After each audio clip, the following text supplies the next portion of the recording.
BJP के भीतर लोगों को लगता है कि एक युग है, मोदी का युग है, और वो चाहते हैं कि अगले 5 साल में वो इतिहास के पन्नों में अपना नाम दर्ज करें, ताकि आने वाले वक्त में जब कई साल सदियों बाद लोग पलट के देखें तो प्रधानमंत्री मोदी का जिक्र भारत के सबसे शीर्ष नेताओं में, सबसे शीर्ष लीडर्स में उनकी गिनती। देखिए, इतिहास के पन्नों में तो जब 10 साल जो प्रधानमंत्री है वो तो रहेगा ही रहेगा।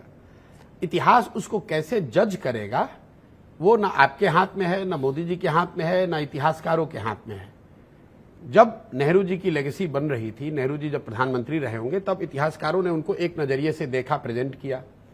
40-50 साल जब उनकी लेगेसी आगे चलती गई, उनके समर्थक ही देश में रहे, उन लेगेसी को मानने वाले लोग रहे, तो उस लेगेसी को और बल मिला।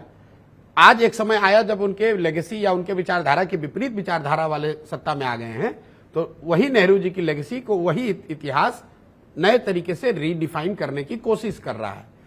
तो मोदी जी की लेगेसी इतिहास कैसे लिखेगा, उसको जज करेगा, वो तो आने वाली पीढ़ियां ही बता सकती हैं, कोई बता नहीं सकता है। और ये स्टैटिक नहीं है।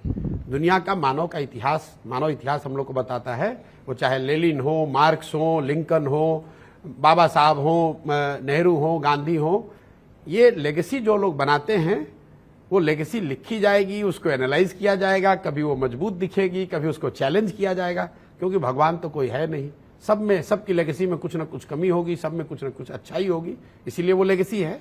तो उसको हम लोग को भविष्य के लिए छोड़ देना चाहिए और ये गेस नहीं करना चाहिए कि वो देश के या इतिहासकारों की नजर में किस रैंक पर आएंगे। किसी जमाने में इंदिरा जी से बड़ा कोई लीडर नहीं इतिहासकारों की नजर में रहा होगा। आज शायद उनमें से कई इतिहास कह रहे हैं कि मोदी जी की लेगेसी उनसे बड़ी हो गई।